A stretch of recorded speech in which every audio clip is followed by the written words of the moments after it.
you can't relish being in a position where you have to stop a losing streak again, but what's the feeling of being able to do it, being counted on to do it, and knowing that you're going to be able to come through in those spots? Well, I mean, today was a complete team win. I mean, we had a huge game-saving play in the first inning. Great cutoff, great throw from Sos all the way, great tag by Yachty to get a very fast runner at the plate. Some good defense all around. Nolan and Goldie made great plays today. We got timely hits, a couple of big homers. So, I mean, it wasn't just me today. It was the team. The team just showed up today and played a great baseball game against a very good team. So that's what we got to do tomorrow too.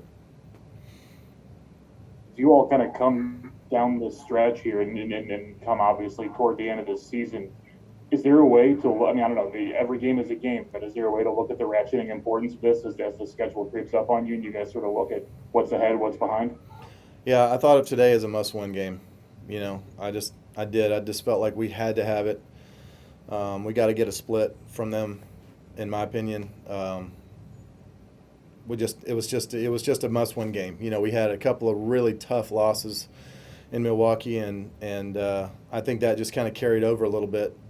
It just takes sometimes even if you're fighting against it, sometimes it takes a couple days to get over a very, very tough loss, unfortunately. And we tried not to. We tried to pump ourselves up and sending out good messages and all that kind of stuff. But Max was tough the first game. He was going to be very tough. He's been lights out since he went over there, but really all season long.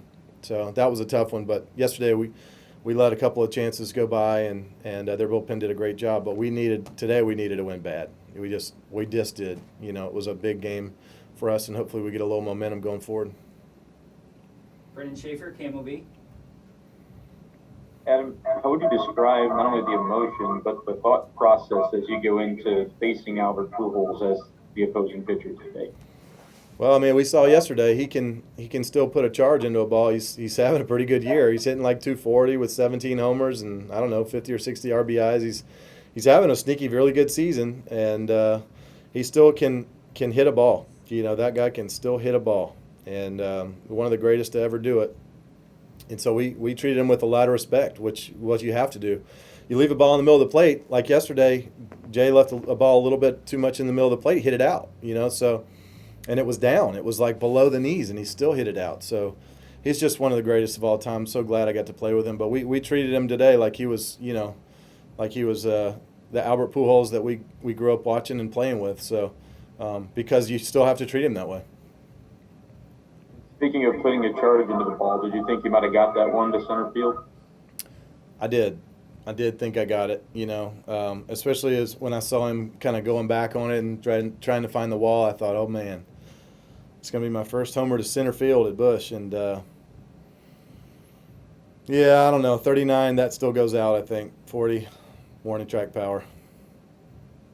Katie Wood, The Athletic. Adam, we've talked a lot about kind of your innate ability when things aren't going the way that you would like to on the mound to make these mid-outing adjustments. What was the biggest thing that you saw or that you changed from the first inning throughout the rest of the game? Well, just made good pitches after the first. The first inning, I just left a lot of balls in the middle of the plate. The pitch to Mookie's thigh high middle, the pitch to Seager's thigh high middle.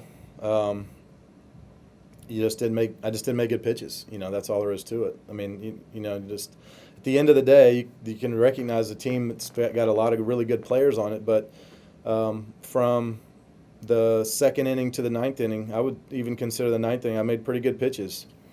And, they got a lot of quick outs. So that's the key to the game is execution.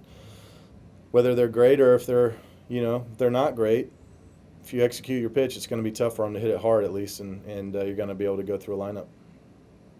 You alluded to this earlier, but that relay from Harrison to Sosa to home, how can that change your momentum or change the direction of an outing right there, the importance of that play? Well, it's 2 outs, 1 run, or it's 2 runs across, runner on second and third maybe, runner on second, and who knows where the ball, where it can go from there. So it was a game-changing play.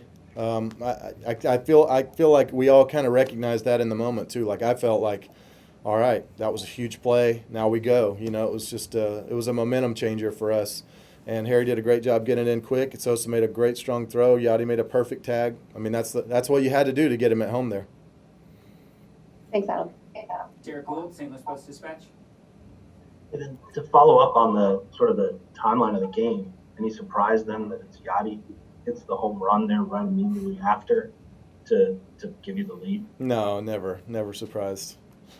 Never ever surprised when he hits a homer. You know, he's got so many big hits and big home runs for us over the years that, of course, it was Yachty. You know, of course, it was him. We usually think of clutch home runs that come in later in a game. I mean, would you classify that one in a must-win game as right up there then, even in the first? Well, it was you know, Tommy's at bat really set the tone also. I mean, with a leadoff single to start the game and kind of flip the script a little bit, get a little bit of momentum for ourselves going forward, and then, you know, Yachty with the big home run. Tyler's home run was big too. I mean, you know, you can't underscore any of these things because they all had their huge place in the game to help us win that game. Since Hummel is in Cooperstown up there with the other Hall of Famers, it falls to me to ask the age question. You're the first Cardinal to get 15 wins since a gentleman who actually had the nickname Old Pete, but he also closed off the first World Series. So I don't know if you are putting these milestones together. Does that, all these milestones at 40, do you relish those in the same way that, like, you say, hey, if you lose 100 games, you got to be good enough to be around that long? I can already hear the joke inside the clubhouse right now. Hey, Wayno, when did you go by Pete? I can already hear it. Yeah. What? You're welcome. Yeah. No, I mean, you know, I'm trying really not to think about my age at all because I don't feel like it's a factor. You know, I feel very confident and strong when I go out there, and you know, yeah, I'm 40, but who cares? Two other quick questions for you. One, did you take great joy in the way you spread the ball around when you started making it work today? It was ground ball for home. You got everybody. Mm-hmm. Yeah, that's pitching. You know, when you recognize the game plan and see what they're trying to do, and you attack it a little bit differently than you were going into it. I mean, that's just pitching, and you have to, especially with a lineup like that, where guys that can do so many dynamic things from top to bottom, you got to move it and shake it and curve it and sink it and up and down and in and out a lot, you know, or they're going to make it very tough on you. So, yeah, just tried to keep them off balance, move the ball around a little bit, execute some a game plan, and yeah.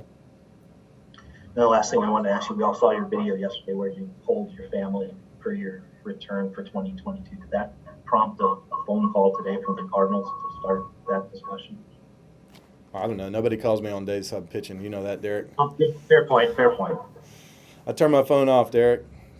So knuckleheads like you don't ask me a bunch of questions when I'm starting. I know, I've always respected that through the 30 years of covering the FC there. Did you hear from them, or is that something you let them know before you did the family video? Nope. That was a surprise. I even watched you check your phone. When I walked by you, you pulled your phone out like, hey, there's a tweet that just came through. And then I walked right by you and just laughed my head off because it was just breaking. And yeah, I had fun with it. But my crew had fun with it. Yeah, my daughters somehow didn't think that was going to end up on social media, even though I told them it was. But they looked pretty anyways. Thanks, Adam. Okay. Zach Silver, MLB.com. Adam, to that point, how important and nice and meaningful was it for you to get them involved in that announcement? And as much as you're willing to share, what the conversation's sort of been like for you? You know, obviously this is going to be a baseball and a family decision. What has sort of led to you to come to this conclusion at this point? Yeah, my daughters and son, and they're so great. They know I'm having fun. And we've had a rule where as soon as I retire, I'm going to get them a dog. You know, because we have so many kids. Just when I'm gone a lot, it would put a lot of pressure on Jenny to mind a dog too. So they've been wanting a dog for a while, but they're like, all right, you can play, but can we still get a dog? I'm like, you know, so we got to negotiate that. My wife it's coming around to it, but we'll see what happens. Do they have a specific breed they want that they're trying to get you to get?